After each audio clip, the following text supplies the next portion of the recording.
Welcome to Legacy Sips and Tips podcast with your geeky host, Lindsay Wheeler, where we talk about everything from death, preparing for your future through estate planning, life, the occasional breakup, entrepreneurship, general nerdery, and of course travel, snowboard, and always wine. Welcome to Legacy Sips and Tips with your host, Lindsay Wheeler, and on today's episode, we're going to talk about the hidden costs of death, which are a lot. People think that if you're going to pass away, that it's going to be easy peasy for you and your family, but unfortunately, everything has a cost, including death. So let's talk about what happens when you die.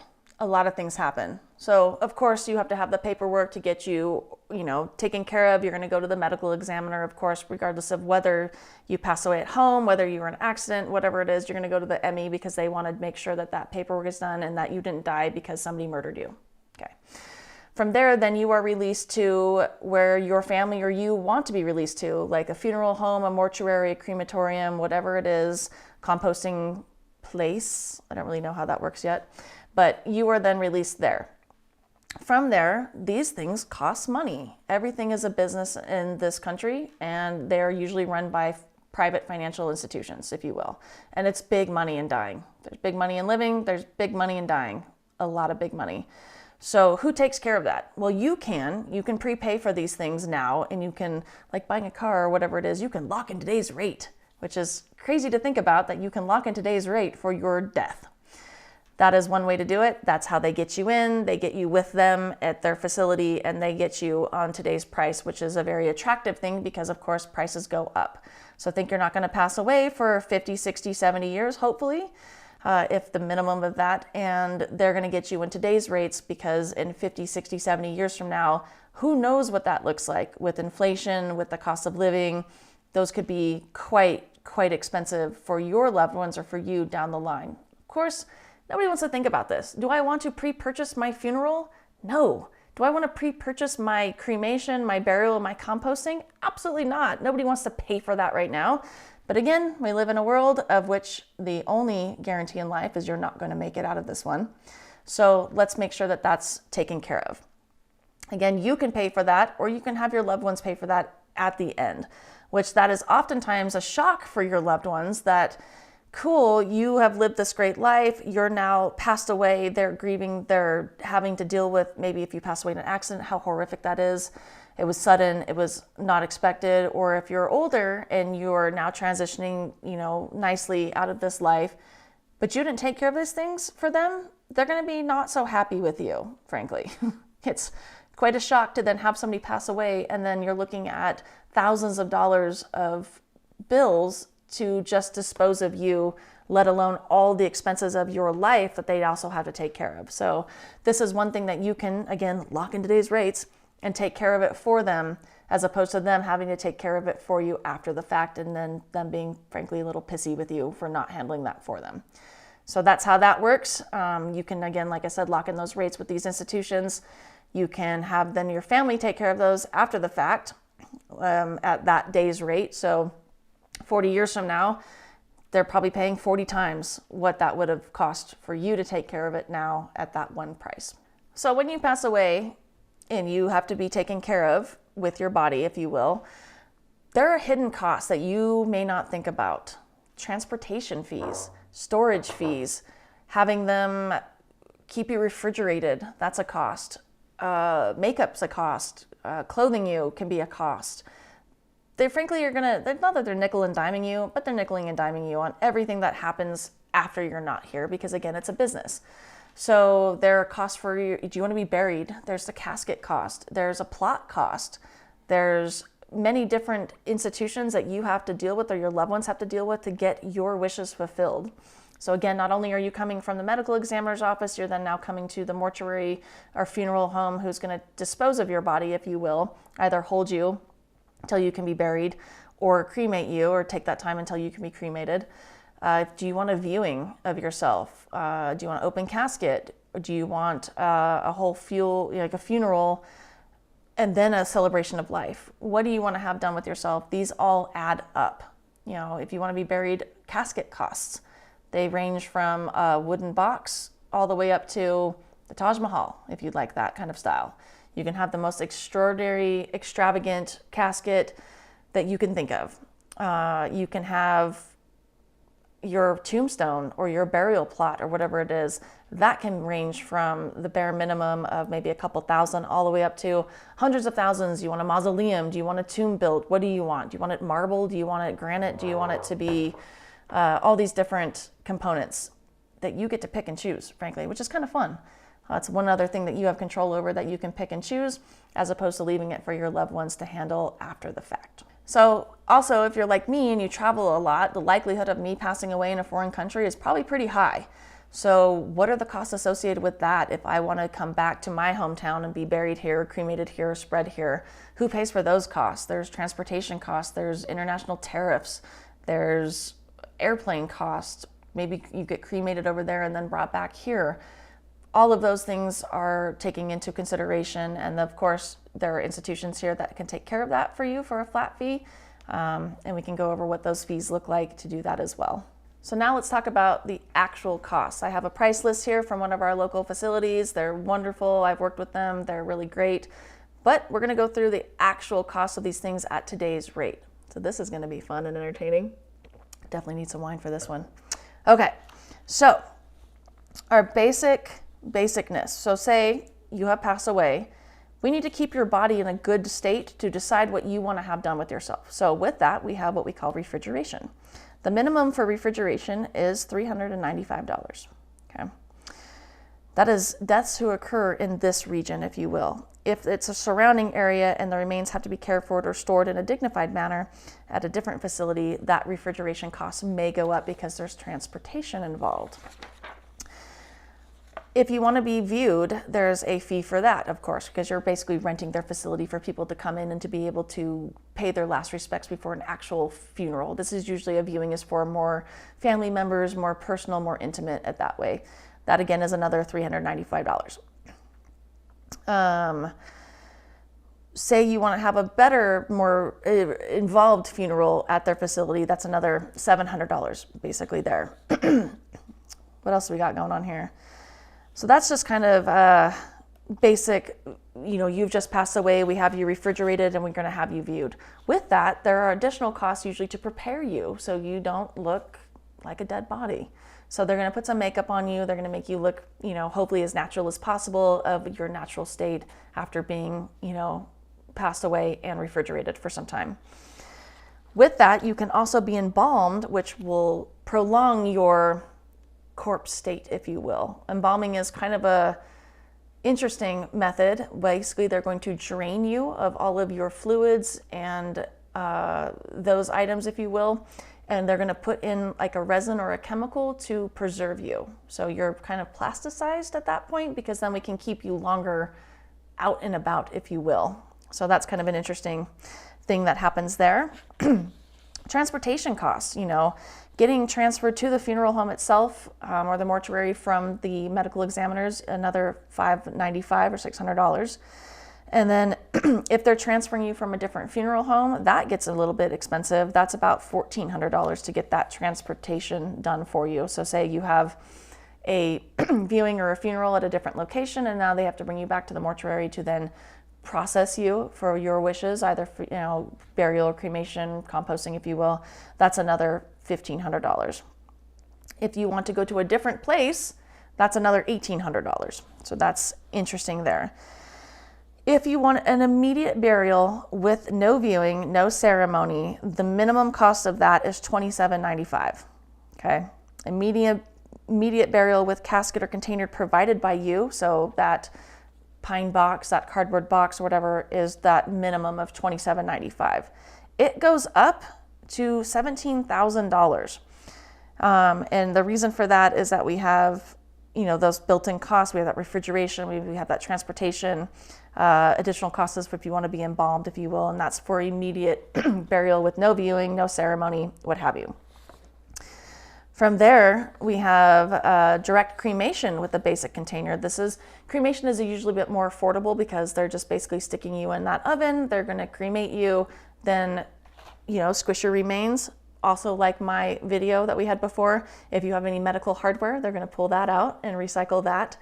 Again, when you come out of that crematory oven, you are in chunks. So they're going to put you in the squisher, and they're going to squish you down and get you into a nice ash-like consistency, if you will, or cat litter, as they also is referred to, and then put into either a container that you have pre-purchased from them or that you have provided, your family has provided, Big Lebowski style. We can put you in a Folgers can if you want to, as long as there's a lid to keep you close. That is $2,100, so $2,000. Direct cremation with cardboard container, no interior or anything like that, that's $1,700. If you need to be expedited, it's another $500. The witness cremation fee. This fee includes the use of the witness room to view your loved ones before the cremation process is started, allowing families peace of mind that their loved ones' wishes are followed. So you can view them as they put you into, or they can view you as they put you into the oven, if you will. That's $400, FYI. Delivery of your remains, another $150 or whatever. If they have to ship you through FedEx or UPS, that's priority, and that's going to be expensive. Domestic shipping is $195. International shipping is $600, FYI. Then we have, that's just for our basic stuff. With that, you have the paperwork that goes along with you being buried, cremated, composted, if you will, and that is expensive. So we have documents that have to be provided. Death certificates are usually $10 to $20 per certificate, and when you deal with someone's death, there's a lot of paperwork that goes along, and these institutions want a certified death certificate. So usually very minimum, order at least 10. So you're looking at another $200, if you will, there. There's a scattering fee. So if you're cremated and you want to be scattered, that's another $125. From there, so those are your kind of basics. So to be cremated, put into a receptacle, nothing fancy, you're looking at a minimum of around $1,500 to $1,700 just for that. From there, if you would like to be buried, the minimum that we have is we have a cardboard container with no interior, nothing fancy, $300. If you'd like a basic container, which is cardboard as well, but has a wood grain finish so it looks more natural, with a pillow and a liner interior, that's another $700. If you would like a mattress interior for yourself so your body is comfortable, that's another $900. Or if you want a a little bit more plywoody balsa wood, something that's a little bit more sturdy than a cardboard, then you're looking at about $1,200 there. From there, if you want an actual casket, like we see in the movies, or if you've been experienced, knock on there, there's silver, there's gold plating. They can basically start from $1,500 and they can go up to as much as you want to pay. $15,000, $20,000. Let's look here. So we have a basic Mercury Gold. It's a 20 gauge steel exterior, sunset gold, saddle bronze finish, rose stone crepe interior. Very pretty. $36.95. Or if you want to go up there and you are fancy, you want a, look here, we got the Supra. Let's go over this. 48 ounces of bronze, brushed natural gold finish, Erbutus, not really sure what that is. Velvet interior, so you're on the cozy little Victorian, velvet interior, $15,000. Yeah, these are a lot. Who pays for that? You can prepay for that, again, lock in your prices, or your family is going to have to pay for this after you're gone. And I'm going to tell you right now, if you put in your wishes that you want the Supra semi-precious metals traditional burial casket, and they're having to pay $15,000 plus all the other additional fees that we talked about on top of that, they're going to be pissed. They're going to be pissed. Let's see what else we got here. We have, I looked it up just now, in Nevada, we have cremation, we don't have cremation in Nevada. We do have cremation in Nevada, but we also have a new thing of composting. So you can be composted. The basic package here, the earth package, if you will, is $4,000. That is coordinating with the local funeral home, collection from a local airport if you're being transported, earth soil transformation, that is them composting you in their way, the soil returned to your family, or 5 impacted trees planted with you. That's kind of fun. And then access to a portal, I guess. The benefits of this is it's apparently simple. It's transparent. It's carbon neutral for you hippies out there. Change your mind within 30 days of purchase and refund the full amount of paid. I'm not really sure how that would work. Are you already composted at that point? Are you in process? Are you decomposing at that point? No idea. No idea. A lot of these also offer payment plans, of course, because again, it's a business. They're going to offer you a payment plan with a percentage rate, of course, of getting that taken care of. Yeah, the composting is pretty interesting, actually. So those are your options. Again, you can be buried, you can be cremated, you can be composted. There's water composting in Nevada as well, which some states have too. And there's also alternative methods of taking care of disposing of your lifeless corpse. I had one client who wanted to be placed at the forensic farm in the south, which is super cool. So you can figure out time of death for things, certain bugs that are on you, different insects, or your decomposition of your body can tell the forensic teams when they find a body in the woods or somebody's been murdered, there's a serial killer, when hopefully time of death occurred. So that's a kind of a cool thing that she opted for there. You could be donated to science, of course, all of that can be done. So there's alternatives that you can look into for your burial or cremation or composting or harvesting of your body, if you will. So many often different types of options there, different prices as we went through, anywhere from the bare minimum of about $1,000, $2,000 all the way up to $30,000, $40,000, $50,000, if you will. The average that I have seen is around $3,500 for a very basic cremation. That's usually the average I see.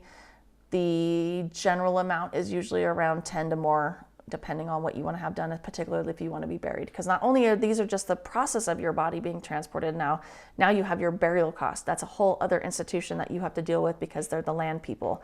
Also, if you have a burial plot, your family owns that land. It's an actual deed to that plot where you're going to be. So if you pre-purchase that, it's just like a deed to a house. You own that parcel of land, and you can sell that if you want to in the future as well. So those are kind of all alternatives and the prices or the hidden prices of death that we don't often think about. Also, that transportation fee. If you were to pass away in a foreign country, there's a fee for that. There's a company that will pick you up anywhere in the world and take you where you want to be. That's usually around $1,000 that you can pre-purchase and lock in as well. So different alternatives and hidden costs of dying. I love wine.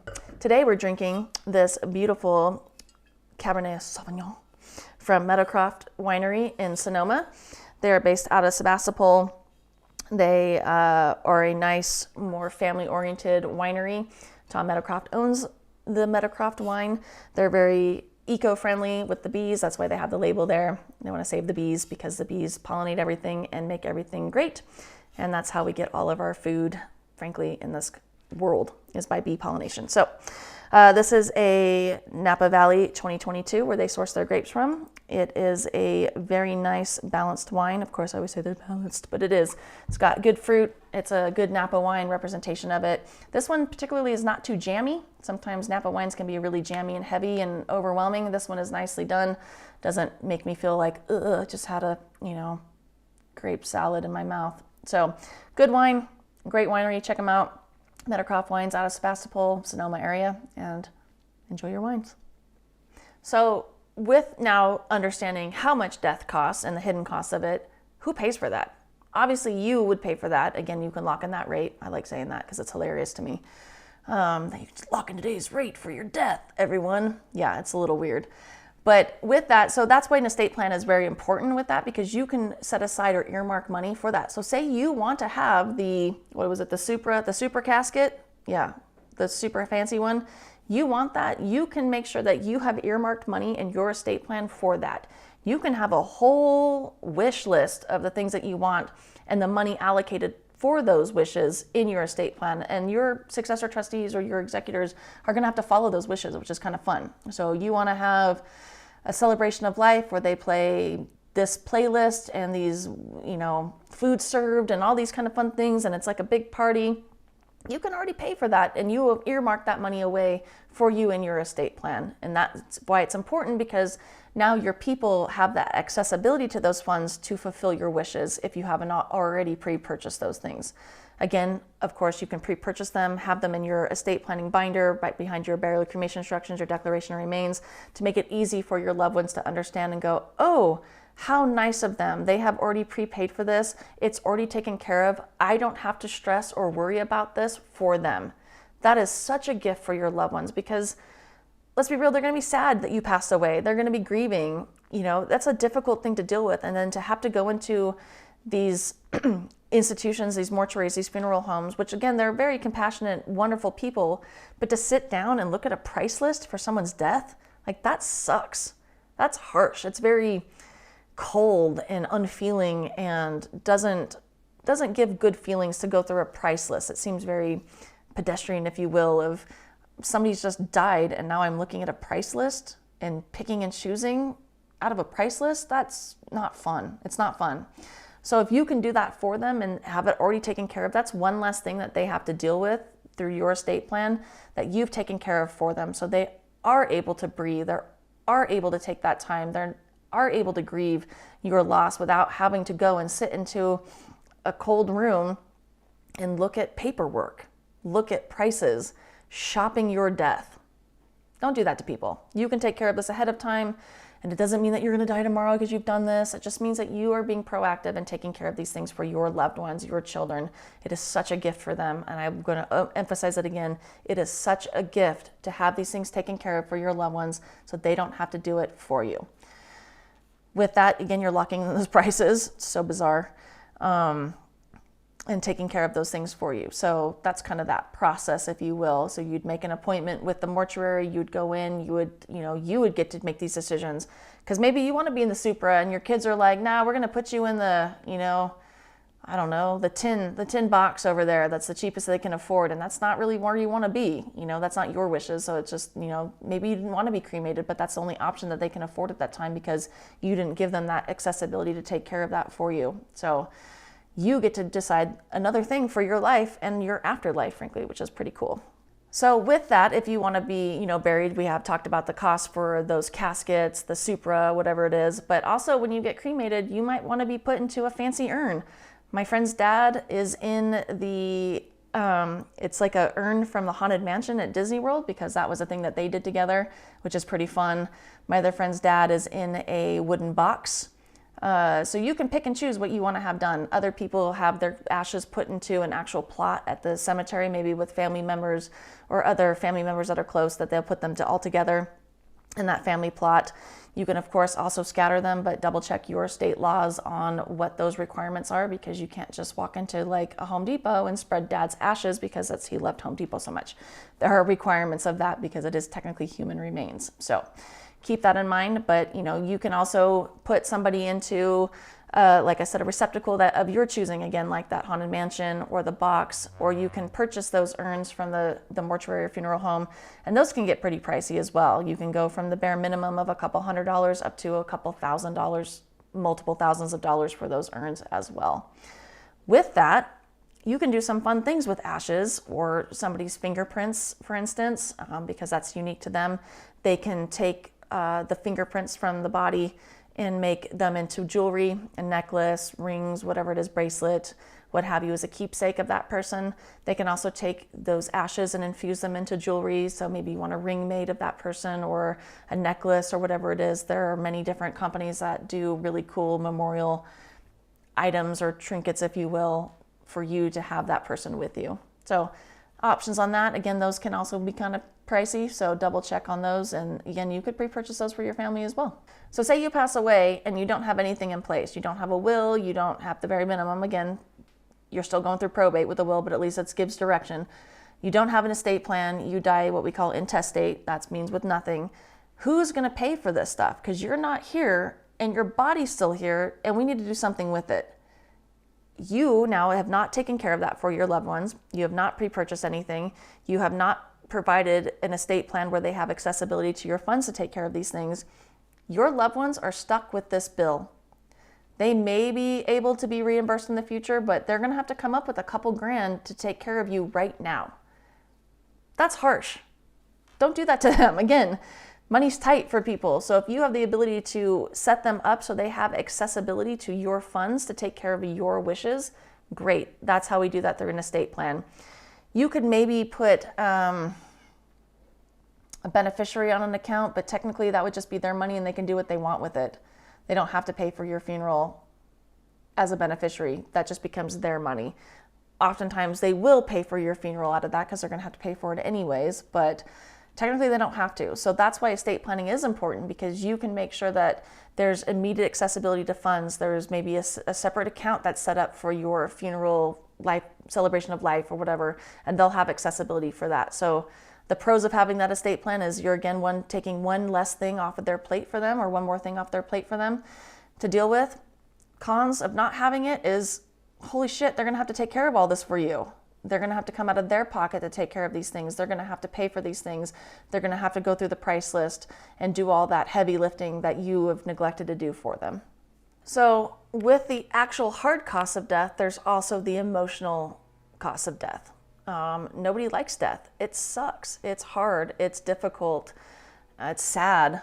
I just had a recent situation with a close friend who had to deal with this, and it is awful. And depending on the situation, it's most ideal that if we can bury somebody or somebody passes when they're 98 years old and they've lived a good full life and they are surrounded by their loved ones and they pass peacefully in their sleep, or surrounded by their loved ones, that's the best we can ask for.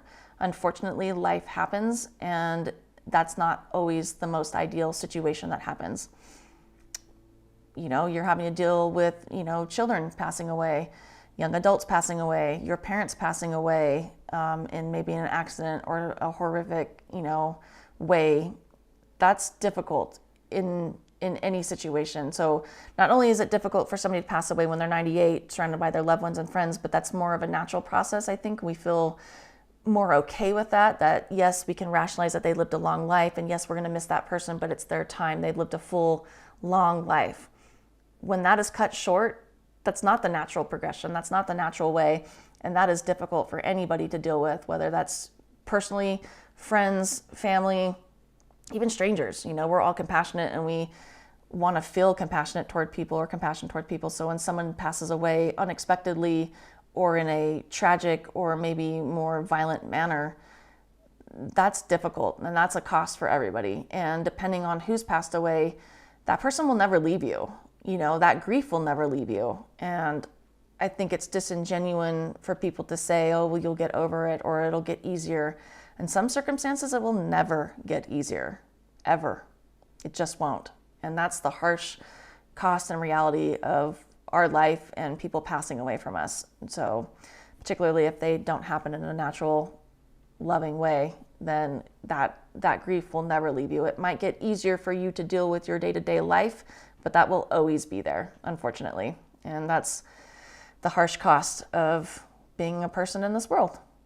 So thank you for listening to this wonderful, uplifting episode about the costs of death and the hidden costs of death, if you will, that people don't think about. And again, if you're going to live in this world, you're going to die. Again, spoiler alert, it's the only guarantee, you're going to die. So make sure that you can take care of those things ahead of time, which is cool, because again, if you get to plan your funeral, how fun is that?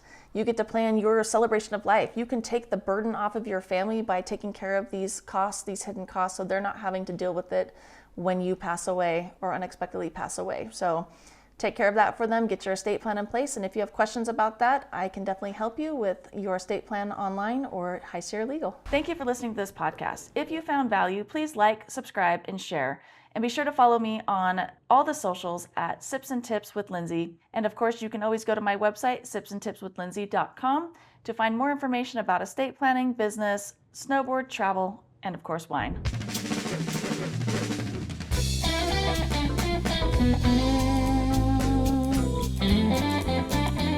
As always, we have to get the legal stuff out of the way. I went to law school, so you don't have to. However, we have to read the special disclaimer that I am not a practicing attorney. I am not your attorney. I am not offering any legal advice in any content or any episode. All content is for your information and educational purposes only. It is not a substitute for seeking your own legal advice from your own attorney or other professionals such as a CPA or financial advisor. I cannot give legal advice and do not offer any legal services or legal advice, but I do offer some fun and educational content for you to enjoy.